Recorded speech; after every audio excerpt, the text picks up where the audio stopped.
ராமருக்கு அது மாதிரி புகழ். தீர்க்க பாகம். சாமுத்திரிகா லட்சணப்படி கை இருக்கு பத்தியில அது ரொம்ப நீளமா இருக்கும். கை நீளமா இருக்கும். அப்படி அப்படி பகவான் நின்னாலே தொடுகையல் கமலம் மன்ன தாழ்கண்டார். இந்த கம்பர் இருக்கார் பாருங்க, நாராயண பட்டத்தையும் கம்பரும் ஒண்ணு என்ன கேட்டார். பாகவதத்துல ஒரு இடத்த சுவாரஸ்யத்தை கூட விடாம சொன்னவர் நாராயண பட்டத்துக்கு. அது மாதிரி வால்மீகி ராமாயணத்துல அபூர்வமான சுவாரஸ்யம் ஒன்ன கூட அவர் விட்டதே கிடையாது கம்பர். அப்படி ஒரு ராம பக்தி அவருக்கு. பக்தினால சொன்னார், கவித்திறனால எல்லாம் கிடையாது. அதை விட கவித்திறனா உள்ளவெல்லாம் உண்டு. கம்பரை விட சாமர்த்தியமா கவிதை எழுதினவெல்லாம் உண்டு. கம்பராமாயணம் ஏன் இன்னைக்கு நின்று பேசுறது அப்படின்னா அவருடைய பக்தி தான் காரணம். ராமன் மேல உள்ள பக்தி தான் காரணம். தொடுகழல் கமலம் மண்ண அந்த சாட்சாத்கார மானத்தினால சொல்றார். அப்படி நின்னாலே ராமரோட அந்த அந்த கை இருக்கு பத்தி எல்லாம் கால் முட்டிக்கிட்ட வந்து தொடுவது. இது உயர்ந்த ஆணுக்கு அழகு. கை நீளமா இருக்கணும். சில பேருக்கு கை நீளமா இருக்கும், அந்த நீளம் இல்ல, இது நின்னா நீளமா இருக்கணும். தீர்க்கமாகும் மகாசத்து கம்பீரமா இருக்கணும். மத்த மாதங்க காமினம். நடந்தா இந்த நடைய வந்து 3-4 வகையா பிரிப்பா. யானை நடை, கஜ, சிம்ம நடை, ரிஷப நடை. காளை மாதிரி நடக்கிறது, சிங்கம் மாதிரி நடக்கிறது, யானை மாதிரி நடக்கிறது. இதுல எல்லாம் யார் சொன்னதையும் காட்டியும் ஒரு படி மேலதான் வால்மீகி சொல்லுவார். இவர் என்ன சொல்றாருன்னா, மதம் முடிச்ச யானை மாதிரின்னா. மதம் முடிச்ச யானை நடக்காது, கரிகட்டு ஓடதானே ஓடும். அது ஏன் மதம் முடிச்ச யானைன்னு சொல்றாருன்னா அதுக்கு ஒரு சூட்சமான அர்த்தம் இருக்கு. காட்டுல நாம போறதே, காட்டுவாசிகளை கேட்டா யானை போன பாதையில தான் போவான். ஏன்னா யானை தான் வழக்கமான பாதையில தான் போகும். யானை போய் தான் பாதையே அமையும். புது பாதையில யானை போகாது. ஏன்னா அதுக்கு சத்ருவே பாதை தான். அதுலதான் குழி வெட்டி வச்சிருப்பான், பில்லு பத்தையை பறிச்சு வச்சிருப்பான், அதுல குழியில விழுந்துரும் இப்படிலாம் பிடிக்கிறதுக்காக. இப்ப ஒரு காடு, அந்த காட்டுல ஒரு வழியே இல்லை. வழி வரணும்னா என்ன பண்ணணும்? வழி கிடைக்கணும் அப்படின்னா என்ன பண்ணணும்? இன்னைக்கே கபாலீஸ்வரர் கோவில்ல 10 நாள் உற்சவத்துல இன்னைக்கு ரிஷப வாகனம் அப்படின்னா கூட்டம் அமக்கலப்படும். ஜனங்கள் வந்து லட்சக்கணக்கா வந்துடுவா. போலீஸ் தேர வந்தது, ரிஷப வாகனம் வர்றது, விலகுங்கோ அப்படின்னா ஜனங்கள் விலக மாட்டா. அதனால நம்ம பெரியவாள்லாம் என்ன ஐடியா பண்ணாலும் முன்னாடி ஒரு யானையை விட்டுருவா. யானையை விட்டா கரெக்டா சுவாமி வர்றதுக்குள்ள வழி கிடைக்கும். நீங்களா சொன்னா கேட்க மாட்டா, யானை வந்தா தானாவே விளைவிடலாம். அப்ப யானை போனா வழி கிடைக்கும். மதம் முடிச்ச யானையா வேற ஆயிடுச்சுன்னா காட்டுல அது வந்து பாதையை போற்றுன்னு போகும். அது மாதிரி தர்மசாஸ்திரம்ங்கிற ஒரு காட்டுல எது பாதைன்னு குழம்புற மக்களுக்கு இதுதான் பாதைன்னு ஒரு பாதையை போட்டு காண்பிச்ச அவதாரம் ராமாவதாரம். ராமன் மாதிரி இருக்கணும். ராமன் போன அதனாலதான் ராமாயணம்னு பேரு. ராம கதை இல்லை இது. அயனம்னா வழின்னு அர்த்தம். தட்சிணாயனம் உத்தராயணம்னு சொல்றோமோ, தென் திசையில போறது வட திசையில போறது. அது மாதிரி ராமாயணம் இது ராமரோட வழி அப்படின்னு அர்த்தம். மத்த மாதங்கனும் சந்திரகாந்தா நனம் ராமம். ரொம்ப அழகா இருப்பான் பகவான். அந்த அழகை வர்ணிச்சவே முடியாது. ராமரோட அழகு. அந்த கவி ஸ்லோகமே ஒண்ணு உண்டு, சந்திரேதி ராமச்சந்திரேதி. இதெல்லாம் பார்த்தா பார்த்தது போன்னு தோணாதது 2-3 விஷயங்கள். ஒண்ணு சந்திரன், இன்னொன்னு கடல் சமுத்திரம், 3வது ராமர். எவ்வளவு பார்த்தாலும் பார்த்தது போறோம்னு தோணாது. கிருஷ்ணாவதாரம் ஆகர்ஷணமே தவிர அழகெல்லாம் கிடையாது. ஒரிஜினலா அழகுன்னா அது ராமாவதாரம் தான். புவன சுந்தரன்னு பேரு பகவானுக்கு. இந்த பூமியிலேயே சுந்தரன்னா அழகானவன் யாருன்னா ராமர் தான். ராமர் மாதிரி அழகே உலகத்துல ஆண்மகள்ல கிடையவே கிடையாது. பெண்கள்ல ராஜராஜேஸ்வரி மாதிரி அழகு கிடையாது. அதனாலதான் சௌந்தரிய லகரின்னாள் ஆச்சாரியா. லகரின்னா அலை, முடிவில்லாத அலை அம்பாளோட அழகு அப்படிங்கிற. அதீவ பிரிய தரிசனம். பார்க்க பார்க்க திகட்டாததான அழகு. திகட்டி போற அழகு இல்லை. சில என்னதான் அழகா இருந்தாலும் குணம் இல்லைன்னா ஆகர்ஷணம் வராது. என்ன அழகா இருந்தாலும் அந்த குணம்தான் நம்மளை பிடிச்சு உட்காத்தி வைக்கிறது. அதுல எப்பேற்பட்டவனா ராமன்னா ரூப ஔதாரிய குணை பும்சாம் திருஷ்டி சித்தாபஹாரினம். பகவானுடைய அழகுனால கண்ணை பகவான் இழுத்துருவான், நம்ம கண்ணை. மனசை எப்படி இழுப்பான்னால் ஔதாரிய குணைகி. கொஞ்சம் பேசாம இருங்கோ மாமா, கொஞ்சம் பேசாம இருங்கோ. அவரையும் கேட்க விடாம எடுத்து பண்ணிட்டே இருக்கு. இப்படி யாராவது பேசுவாள? கதை சொல்றது யாராவது நடுப்புல வந்து அப்பையில இருந்து கவனிச்சுட்டே இருக்கேன், அவரை கேட்க விட மாட்டேங்கிற. கதை பங்கத்துக்கு மேல பாபமே கிடையாது. கதை சொல்றதே நடுப்புல கெடுக்கிற மரங்க அப்படி குறுக்க போறது, அப்படி போறது, இப்படி போறது. உங்களோட கான்சென்ட்ரேஷன் முழுக்க கெட்டு போயிடும். இதுல அந்த தியானத்துக்கு என்ன ராமாயணம் தெரியாமையா நீங்களா வந்து உட்காந்துருக்கேன். ஒரு 2 மணி நேரம் நாம ராம தியானத்துல இருக்கணுங்கிறதுக்காக. அதனால அதுல ஜாக்கிரதையா இருக்கணும். நான் கோச்சுக்கவே மாட்டேன் யாரையுமே, என்னோட சுபாவமே கிடையாது. இந்த மாதிரி விஷயம் பண்ணா கோச்சுக்கும். நீங்க தடை பண்றதுனால எனக்கு இடைஞ்சல் இல்லை. இப்ப நான் கண்ண முடியும்னா நான் பாட்டு சொல்லிட்டு போயிட்டே இருப்பேன். உங்க தியானம் கெட்டு போயிடும். இப்ப எவ்வளவு டியூன் பண்ணி உங்களை கொண்டு வந்திருக்கோம் ராமர் அப்படி தேர்ல வரா மாதிரி. அதை நீங்க பார்க்கணும். கதை கேட்க கூடாது, கதை பார்க்கணும். அப்படி ராமர் வரும்போது இவ்வளோ ஜனங்களுடைய கண்ணையும் அபகரிச்சான், மனசையும் அபகரிச்சான். ஔதாரிய குணை. ஔதாரியம்ங்கிறது ஈகைத்தனம்னு பேர். கொடுக்கறது. கொடுத்தாதான் உலகம் மயம். அது தெரிஞ்சுக்கோ. கொடுத்தாதான் சர்வ ஜீவராசிகளுமே மயம். ஒரு சாதாரண வாசல்ல ஒரு 8 மணிக்கு ஏதோ ஆத்துல ஒரு வாழைப்பழம் மீந்து எடுத்து கோவிலுக்கு போயிட்டு வந்ததுன்னு ஒரு பசுமாடு வந்ததுன்னு நீங்க கொடுத்துருங்கோ. மறுநாள் காலத்தால 7:55க்கு மணி அடிச்சா மாதிரி வந்து நிற்கும். அது நேற்றுக்கு நீங்க வாழைப்பழம் கொடுத்தது மறுநாளைக்கு கரெக்டா வரும். ஒரு காக்காய்க்கு ஒரு சாதம் வச்சா, ஒரு குருவிகளுக்கு வச்சா, ஜலம் வச்சா, இதெல்லாம் பழகிக்கணும். நாமே வாழறதுக்கு இந்த உலகம் கிடையாது. நமக்கு மட்டும் இந்த உலகம் கிடையாது. சுயநலம் இல்லாத ஒரு காரியமாவது ஒரு நாளைக்கு பண்ணணும். எனக்காக தான் பண்றேன் அப்படின்னு சுயநலம் இல்லாம ஒரு காரியமாவது பண்ணணும். அப்பதான் ஞானம் சித்திக்குங்கிறார் ஆச்சாரியா. அது மாதிரி என்ன ராமரோட எந்த அளவு உயர்ந்த குணம்னு சொல்றேன்.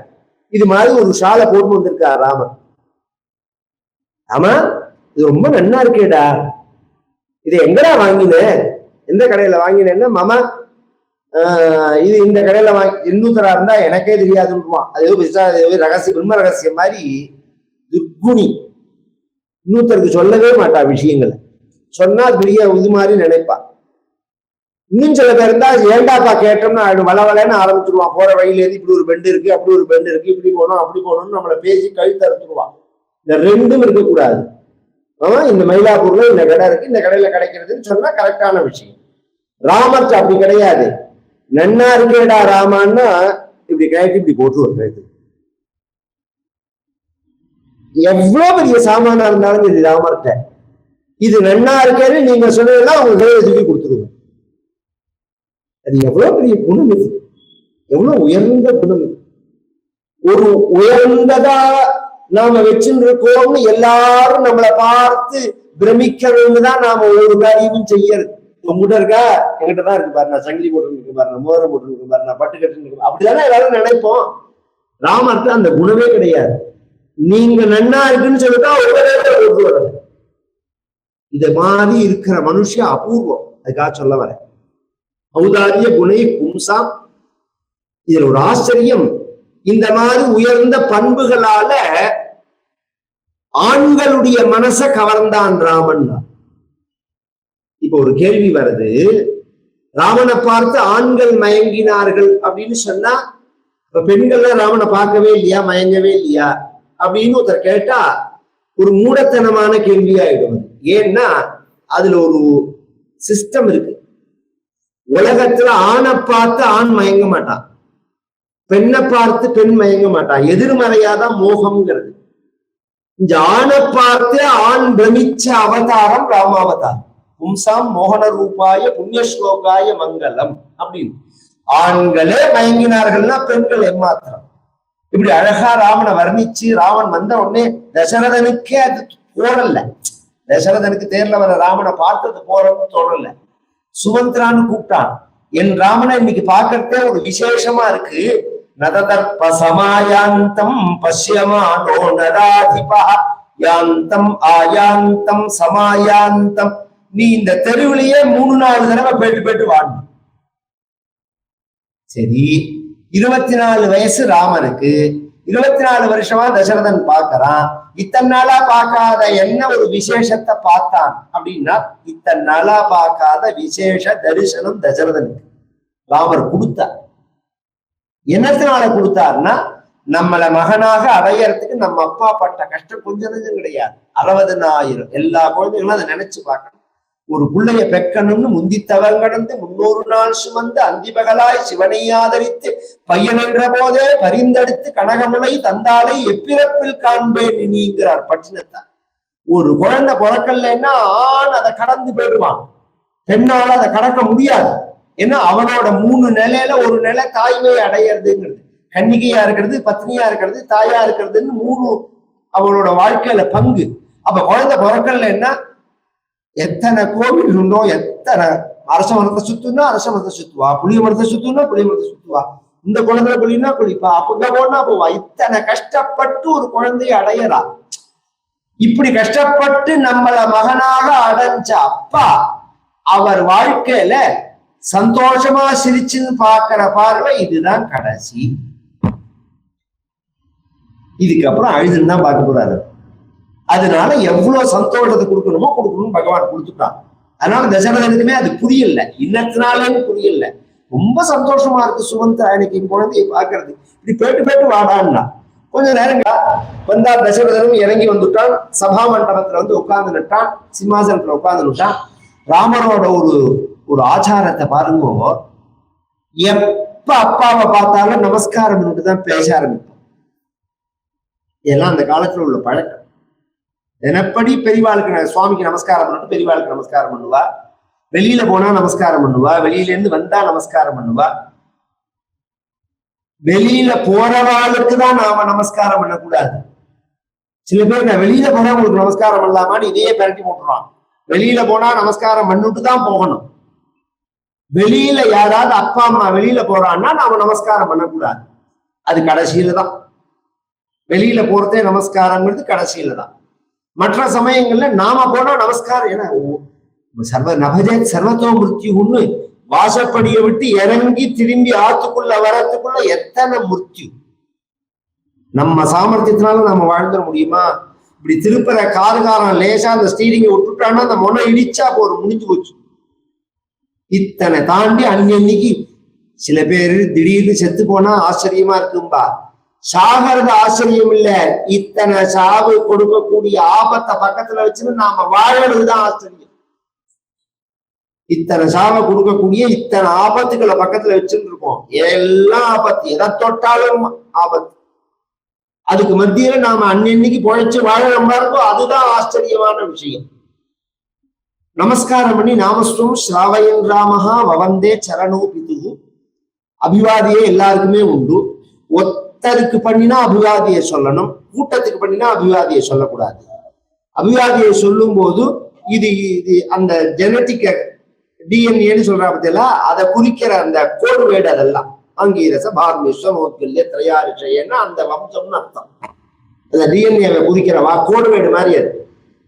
பிராமணனா இருந்தா சர்மா, கத்திரியனா இருந்தா வர்மா, வைசியர்களா இருந்தா புத்தா, மற்றவர்களா இருந்தா தாசர்.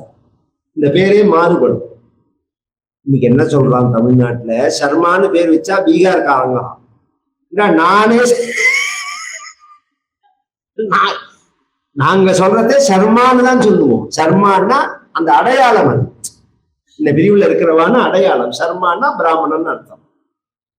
வர்மா அப்படின்னா அந்த மார்த்தாண்ட வர்மா, கேரள ராஜாவெல்லாம் கவனிச்சல தெரியும். மார்த்தாண்ட வர்மான்னு பேரு. வர்மானா கத்திரியன் அர்த்தம். குப்தா அப்படின்னா வைசியர்கள் அர்த்தம். இதெல்லாம் நம்மளுடைய சிஸ்டத்துல வச்சிருக்கா, ஈஸியா நம்ம புரிஞ்சுக்கிற மாதிரி. இதெல்லாம் ஒரு அடையாள விஷயம் தான், ஆதார் மாதிரி. இதெல்லாம் ஒரு அடையாள விஷயம் தான். இவர் நமஸ்காரம் பண்ணினார், இப்படி கையை கட்டி நின்றார். ராமர் பார்த்தார். ராமரை பார்த்தான் தசரதன். அங்க உள்ள ஜனங்கள் எல்லாம் பார்த்தா, ராமா உன்னோட குணத்துல சுகுணைரனுரஞ்சிதாக யதஸ்த்வயா பிரஜாஸ்சேமாக ஸ்வகுணைரனுரஞ்சிதாக தஸ்மாத் த்வம் புஷ்யயோகேன யௌவராஜ்யமவாப்னுஹி. உன்னோட குணத்துல விருப்பப்பட்டு நீ ராஜாவா வரணும்னு ஜனங்கள்லாம் ஆசைப்படுறா, உனக்கு பட்டாபிஷேகம் பண்ணணும்னு நான் தீர்மானம் பண்ணிருக்கேன், நீ என்ன நினைக்கிறேன்னு கேட்ட. இதுக்கு என்ன பதில் சொல்லலாம், என்ன சொல்ல முடியும்? இப்ப செப்பரேட்டா எடுத்த இன்கம், அதனால உங்களுக்கு அந்த விஷயம் புரியல. அது ஒரு அனர்த்தம். அது இந்த ஒருத்தருக்கு ஒருத்தர் கட்டுப்படாம போனதுக்கு காரணமே இன்கம் செப்பரேட்டா போனதுதான். இதை பிளான் பண்ணது வைக்காலே. திருட்டு பசங்கள் கிரிமினலா 1000 யோசனை பண்ணுவான். இதுக்கு முன்னாடி எல்லாம் அவன் என்ன பட்னியா கிடந்தோம், சோறு திங்கள் இல்லையா, இல்ல அம்மனமா தெரிஞ்சமா, எல்லா சௌக்கியத்தோடையும் தான் எல்லாரும் இருந்தோம். அப்ப இன்கம் சோர்ஸ் ஒரு இடத்துலதான் இருக்கும். நமக்கு ஒரு கடைன்னா ஒரு கடையில இருந்து எல்லாரும் ஒர்க் பண்ணுவா, ஒரு வீடுன்னா விவசாயம்னா எல்லாரும் ஒர்க் பண்ணுவா. அது மாதிரி ஒரு விற்பி இருந்ததுனால ஒருத்தர் மீறாம இருப்பா. அந்த மாதிரி ஒரு விற்பியில இருக்கும்போது ஒரு பொசிஷனை அடுத்த ஜெனரேஷனுக்கு டிரான்ஸ்பர் பண்ணும் போது அதை உடனே பண்ணிவிட மாட்டா. கடையில ஆரம்பத்துல உட்கார்ந்த செட்டியாரா இருந்தா மாங்குன்னு அத்தனையும் அவரே பார்த்திருப்பார். அப்புறம் பிள்ளைய கொண்டு பொட்டலம் கட்டும்பார், முதல்ல பொட்டலம் போடும்பார், எடை கொடும்பார். அவனை எடுத்த உடனே சீட்ல உட்காந்து வைக்க மாட்டார். இந்த சாமான வாங்கிட்டு வாம்பார். அப்புறம் மார்க்கெட்டுக்கு போய் சாமான வாங்கிட்டு வாம்பார். இத்தனை விஷயமும் தெரிஞ்சதுக்கு அப்புறமும் கல்லாட அவர் தான் உட்காந்துருப்பார். கல்லா பொட்டி இல்ல, அவர் இல்லைன்னா அவர் உட்காந்துக்கலாம் அப்படிம்பார். ஏன்னா இப்படி கொஞ்சம் கொஞ்சமா தான் கொடுக்கணும். பட்டுன்னு நாசமா போயிடும், நிர்வாகம் நாசமா போயிடும். அதான் விஷயம். ஒரு சாதாரண குடும்பத்திலேயே இந்த பணம் வந்த உடனே இந்த குழந்தைகளுக்கு நான் நிறைய ஆர்டிகல் படிச்சிருக்கேன், ஈஸியா புரியுற மாதிரி சொல்றேன். TCS ராமதுரைன்னு ஒருத்தர், சேங்காலிபுரம், அவருக்கு சொந்த ஊர் சேங்காலிபுரம், எங்க நாங்களும் அவரும் ஒரே ஊர் தான். அவர் சொன்னார் ஒரு தடவை, தீட்சிதர்வாள் இந்த ஐடி ஃபீல்டு பிராமணாளுக்கு வரப்பிரசாதம், அதே ஐடி ஃபீல்டு பிராமணாளுக்கு சாபம்னார். எல்லா செக்ஷனும் மூடின சமயத்துல வேலை கொடுத்தது ஐடி ஃபீல்டு. ஆனா ஐடி ஃபீல்டு வந்ததுனால இதுக்கு முன்னாடி வேலைக்கு போறதெல்லாம் இவ்வளவு கொலாப்ஸ் கிடையாது. கார்த்தால பேங்க்ல வேலைக்கு போவா, இதுக்கு ஆபீஸுக்கு வேலைக்கு போவா, கார்த்தால எழுந்து ஸ்நானம் பண்ணிவிட்டு சந்தியானம் பண்ணி சிவபூஜை பண்ணிவிட்டு ஆத்துல சாப்பிட்டு கையில சாப்பாடு எடுத்துட்டு வேலைக்கு போயிட்டு திரும்பி சாயங்காலம் எலக்ட்ரிக் ட்ரெயினை குடிச்சு பல்லாவரமோ புறம்பட்டு எங்கேயோ அங்க அவ்வளவு தூரம் தான் தள்ளி போவா. தள்ளி தங்கி சந்தியாதனம் பண்ணிட்டு விஸ்வாசனாம சொல்லிட்டு பக்கத்துல இது மாதிரி பஜனை மடம் இருக்கும், அங்க கதையில இருந்துட்டு ராத்திரி போவா. இது மாதிரி ஒரு சத்சங்கத்தோட போனது போக இப்ப சந்தியாதனம் கிடையாது. சந்தியாதனத்தை விட்டுருக்கோ, ஸ்நானமே கிடையாது, பல்லு தேய்க்கிறது கிடையாது. மிருகப்பிராயமா போயிட்டு இடது கையாலையும் வலது கையாலையும் உட்கார்ந்த இடத்துல தின்னுட்டு கண்டத்தை எதைதான் திங்குறோம்னு அவனுக்கே தெரியல. கேட்டா இதுல வைட்டமின் இருக்கு, ஏன் மண்ணிலையும் தான் எல்லாம் இருக்கு, ABCDEFன்னு எல்லா வைட்டமினும் மண்ணிலையும் இருக்கு. குடிப்படியாகி வாயில போட்டு போய அறிவு வேண்டாம். இத்தனை சுதந்திரம் இத்தனை குட்டிச்சவரா போச்சு. இதுக்கு காரணம் என்னன்னா இந்த பணம் தான். அதுல இன்னொரு பிரச்சனை சொல்றேன். இந்த ஃபர்ஸ்ட் பெருசா பூமர் ஆனது பெங்களூர் தான். இந்த ஐடி வந்ததுக்கு அப்புறம் கொஞ்சம் பூமர் ஆனதுக்கு அப்புறம் நான் எல்லாம் பெங்களூர் போறது கிடையாது. ஏன்னா அங்க கதைக்கு போனா மிந்திலாம் எல்லா இடத்துல இருந்து எல்லா இடத்துக்கும் வந்துட்டு போவா. இப்ப இந்த டிராபிக் இதுவா போனதுனால வரது கிடையாது. அதனாலயே நாங்க வர ஒத்துக்கிறது இல்லை கதைக்கு. அந்த மாறுற சமயத்துல நான் பெங்களூரை பார்த்திருக்கேன். வந்த உடனே எல்லா குழந்தைகளையும் நான் சொல்லல, நல்ல குழந்தைகளும் இதுல உண்டு. ஆனா பெரும்பாலானுக்கு அந்த பணத்தை என்ன பண்றதுன்னு தெரியாது. சம்பளம் வந்த உடனே பெரிய பெரிய ஹோட்டல்ல போய் சாப்பிட்றது, அப்புறம் 10ஆம் தேதிக்கு அப்புறம் மீடியமா உள்ள ஹோட்டல்ல சாப்பிட்றது, 20ஆம் தேதிக்கு அப்புறம் ரோட்டோரம் கடையோரம் கையேந்தி ஒன்று இருக்கு பாருங்க, அதுல நிற்க வேண்டியது, அப்புறம் கடன் வாங்க வேண்டியது கிரெடிட் கார்டுல. இவன் என்ன பண்றானே புரியல. இதுக்கு காரணம் என்னன்னா அவன் கையில ஒரே சமயத்துல அவ்வளவு பணம் வருதுதான் காரணம். கொஞ்சம் கொஞ்சம் கொஞ்சமா கிராஜுவலா அவன் வாழ்க்கை மேல ஏறிடுதுன்னா இதை எப்படி மேனேஜ்மெண்ட் பண்ணணும்னு அவனுக்கு தெரியும். அது மாதிரி ஒரு சிஸ்டத்துல நம்ம வாழ்க்கை முறை. அந்த பவரை மாத்தும் போது உடனே கொடுத்துட மாட்டான். ராமரை கூப்பிட்டு உனக்கு நான் பட்டாபிஷேகம் பண்றது, இது ஒன்னும் யுவராஜ பட்டாபிஷேகம் தான், நீ என்ன நினைக்கிறேன்னு கேட்டார். ராமரை கேட்கிறார். ராமர் என்ன பண்ணினார்னா பேசாம இருந்தார். இத சரின்னு சொல்லல, வேண்டான்னு சொல்லல. ஏன் அப்படின்னா சரின்னு சொல்லிட்டா அதுக்கு காத்துண்டா மாதிரி ஆயிடும். வேண்டாம்னு சொல்றது தர்மம் கிடையாது. இப்படி பேசாம ராமர் இருக்கிறத பார்த்துட்டு இதுக்கு பணிவுன்னு பேர்.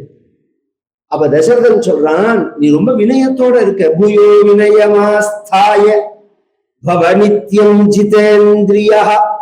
நீ ரொம்ப வினயத்தோட இருக்க. ராஜாவா வரத்துக்கு இன்னும் வினயம் தேவடா ராமான்.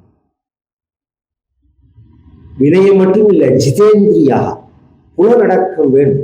எல்லா சௌக்கியமும் வந்துடும். ஏன்னா தட்டி கேட்கறதுக்கு ஆள் கிடையாது. ஒரு குற்றம் பண்ணினா தண்டிக்கிறவன் ராஜான்னா, அந்த ராஜாவே ஒரு குற்றம் பண்றதை என்ன எண்ணத்துல பண்றான், நம்மளை யார் தண்டிப்பான்னு தானே, நம்மளை யார் தண்டிக்க முடியும் அப்படிங்கிறது தானே. அப்ப புலநடக்கம் இல்லைன்னா தறிகட்டா மாதிரி ஆயிடும் வாழ்க்கை அப்படிங்கிறது.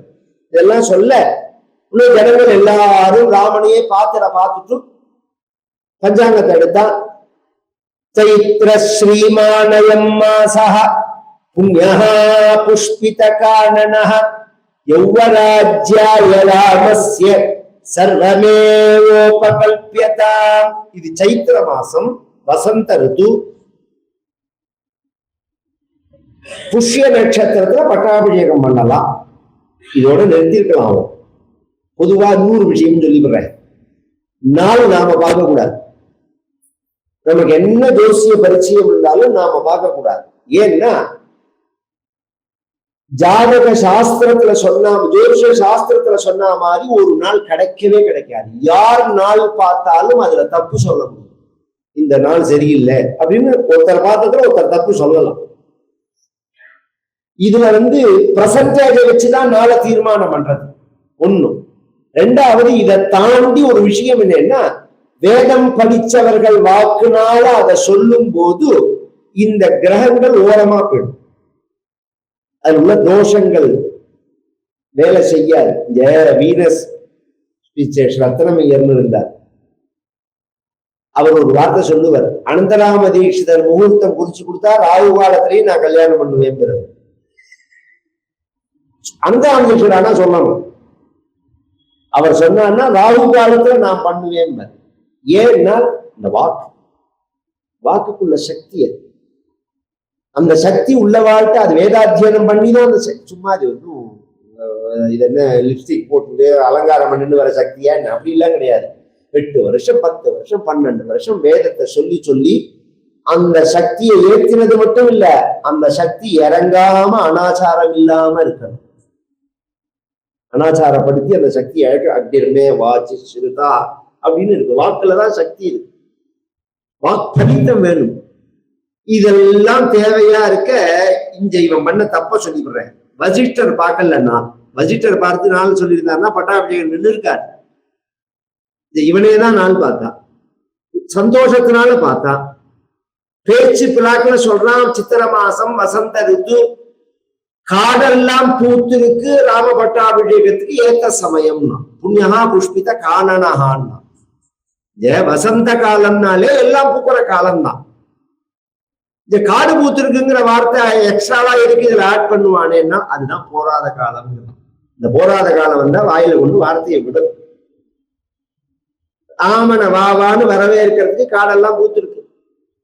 இவன் அறியாம இவன் சொல்றான், போயிட்டு வாராமான்னு சொல்லிட்டார். உனக்கு நாளைக்கு பட்டாபிஷேகம் தான், நாளைக்கு புஷ்ய நட்சத்திரம், நாளைக்கு பட்டாபிஷேகம்னு சொல்லிட்டார். சொன்ன உடனே ராமன் என்ன பண்றார், கிளம்பி போயிட்டார் வீட்டுக்கு. சபையை கலைச்சுட்டான். 2 செகண்ட் கூட ஆயிருக்காது, ஒரு 10 நிமிஷம் கூட ஆயிருக்காது. ராமருக்கு தனி வீடு. உன்னே சுமந்திரரை கூப்பிட்டு நீ போய் ராமன் அழிச்சுன்னு வாழ்ந்தான். இப்பதானே ராமர் வந்தார், இப்பதானே சபையில வச்சு பட்டாபிஷேகம்னு டிக்ளேர் பண்ணினோம். ராமர் அழிச்சு வர சொல்லவே என்னத்துக்கு ஆயின்னு கேட்டான்.